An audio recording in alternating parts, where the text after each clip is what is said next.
نحمده ونصلي ونسلم على رسوله الكريم اما بعد. نن درس قرآن کې د 14مې سپارې خلاصه بیانېږي. د 15مې سپارې په اخر کې د مکه مشرکینو د رسول الله صلی الله علیه وسلم نه درې سوالونه کړیو. په هغو درې سوالو کې درم سوال دغه دا چې هغه کوم کستا چې هغه د مشرق او د مغرب سفر یې کړی ده. د دغه مراد ذوالقرنین ده. دا خبره یقیني نه ده چې ذوالقرنین د پیغمبر وي یا نه، دا هیڅ یقیني نه ده. خو بهرحال ذوالقرنین ته الله تعالی اقتدار او وسایل ورکړي او بیا ذوالقرنین د مشرق سفر هم کړی او د مغرب سفر هم کړی او درم سفر غالبا د شمال کړی. په شمال کې د ځنې خلک ملاو شول. بیا هغو خلکو دته دا شکایت لګاو چې دلته یاجوج او ماجوج دي، هغه خلک نه پرېږدي، دلته قتل کوي او فساد پیدا کوي. او ذوالقرنین ته د مال پیشکش هم وکړو چې موږ دومره پیسې درکو، خو ته داسې وکړه دلته یو دیوال واچوه چې دغه یاجوج ماجوج د فساد نه موږ بالکل ځان بچ کړو. ذوالقرنین ورته وویل چې ما ته د تاسې د مال هیڅ ضرورت نشته، بس افرادي او جسمانی طاقت ته تاسو مدد کومه ده، دغه ماته ضرورت ده.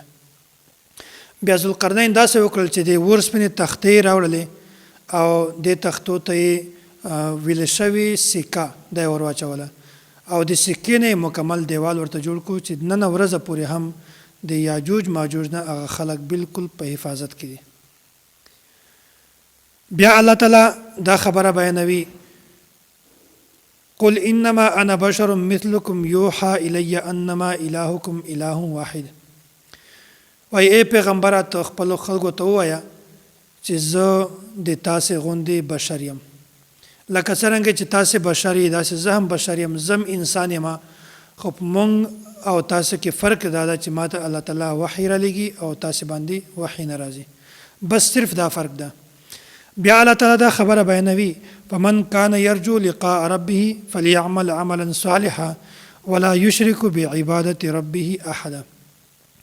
وای کوم کس چې الله تعالی سره د ملاقات یقین لري، بیا هغه ته پکار ده چې د نیک اعمالو کې عملا صالحا، او بل دا خبره چې د الله تعالی سره څوک نه شریکوي. نیک اعمال دې کوي، نیک عبادت دې کوي او د الله تعالی سره څوک شریکوي هم نه.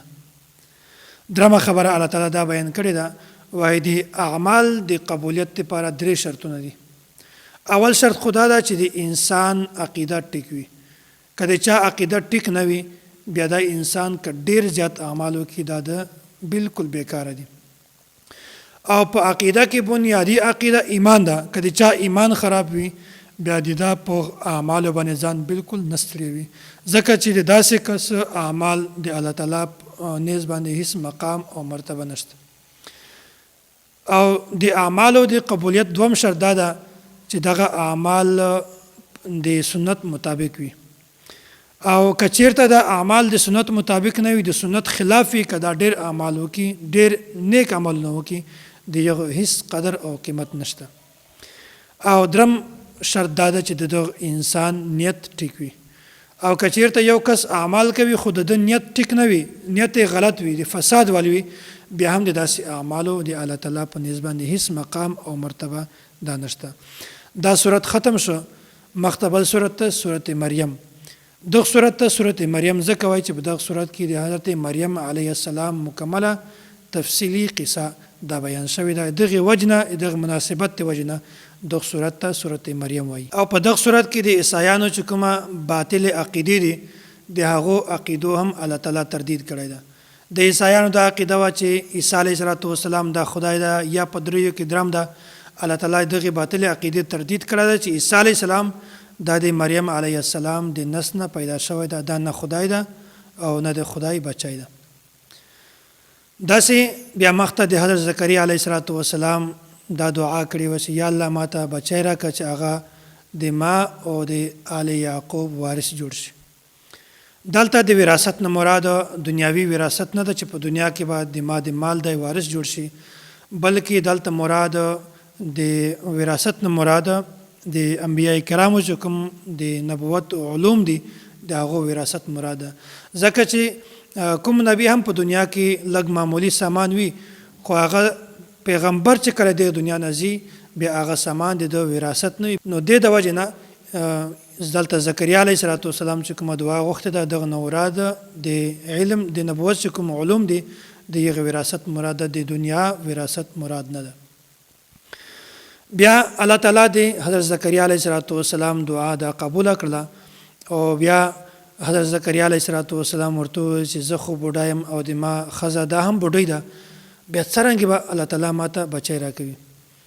داسې حیرانتیا والا خبره ده. بیا الله تعالی درته وایي چې زه تا ته بغیر د اسباب نه بچی درکوم. او بیا داسې وسول چې حضرت زکریا علیه السلام ته الله تعالی نشانی ورکړله چې ته بالکل ټیک ټاک وي، خو ته به درې شپې بالکل د چا سره خبرې هم نشي کولی. دا ټول تفصیل دلته ذکر شوی ده.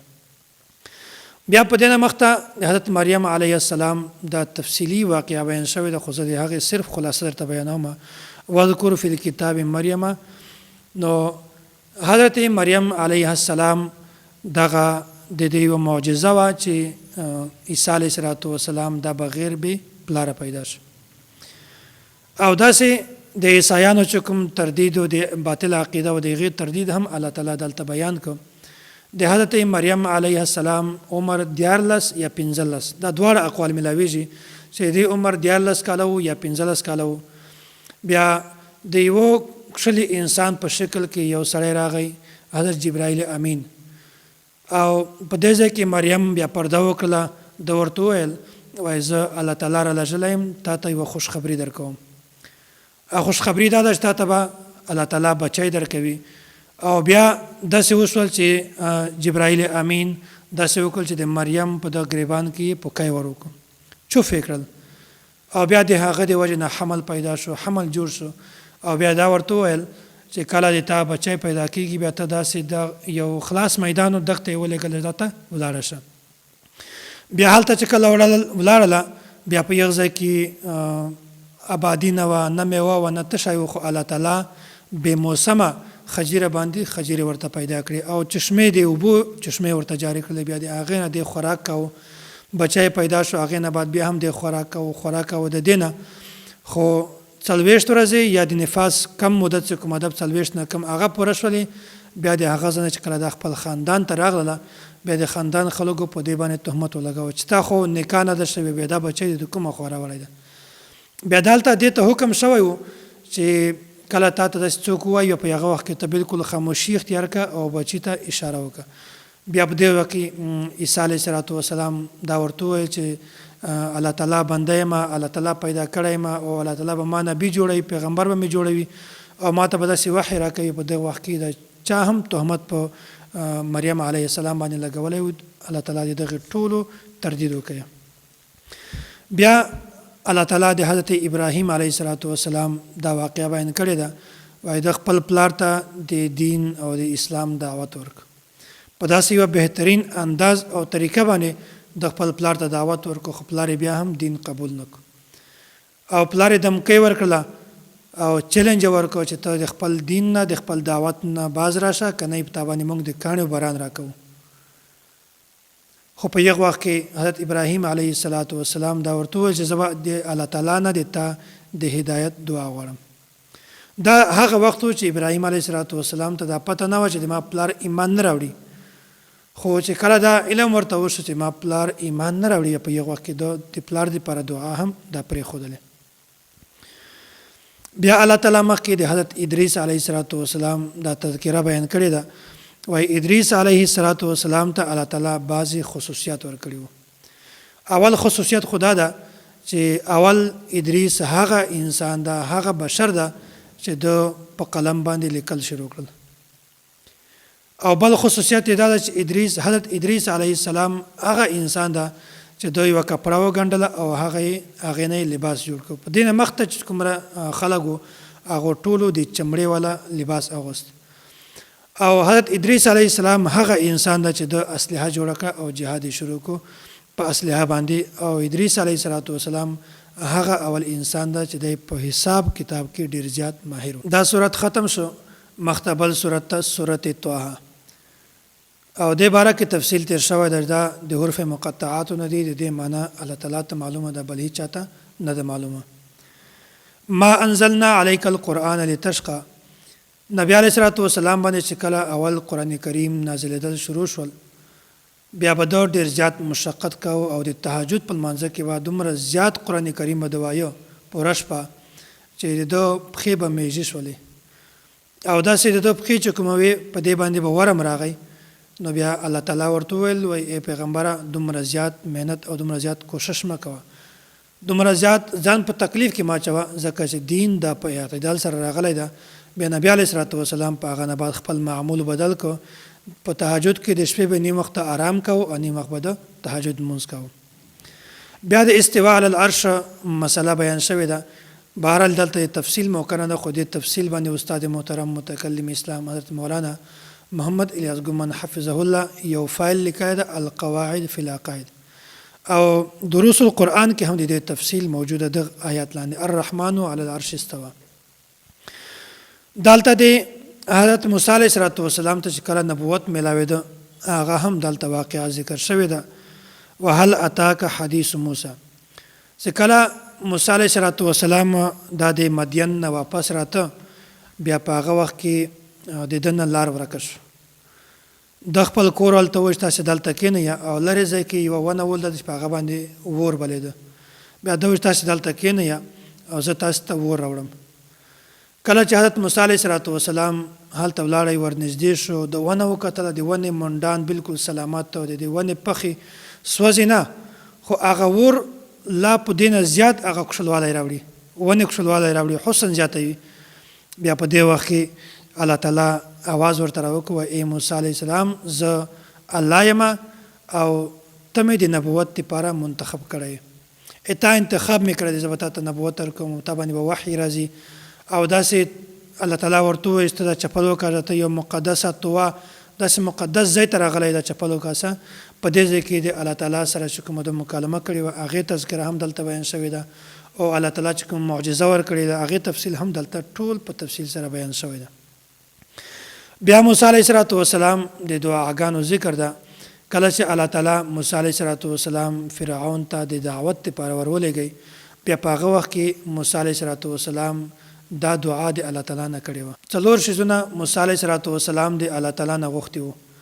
اول خو دا و موسی علیه السلام ورته وویل چې کومه خبره زه فرعون ته کوم هغه خبره په ما باندې بالکل کلاو که، چې داسې نه وي چې هغه خبره د ده په سمج کې نشي را، بالکل زه خبره په صحیح طریقه باندې ته بیان کړم. او دوم دعا دا کړې وه چې یا الله ما ته اسباب راکړه، او درمه دعا دا کړې وه چې یا الله ما ته فصاحت راکړه، ما په ژبه کې چې کوم لکنت ته دا لکنت ختم کا. او څلورمه دعا دا کړې وه چې یا الله د ما ورور هارون علیه السلام دا د ما معاون جوړ کړه. الله تعالی د دو 4 سره دعا دا قبول کړلې. بیا الله تعالی د احسان او د تسلی لپاره د موسی علیه السلام د وړوکوالي والا واقعه دا درته بیان کړله. ورته وویل وایي د موسی د موسی علیه السلام مور چې کومه هغې ته مونږ ووایي داسې موسی په یوه صندوق کې بند کا، په یوه تابوت کې بند کا، بیا دا اوبو ته واچوه. بیا هغه صندوق ته د فرعون چې کوم دغه ځای و محل و هغه محل ته ورسېدو.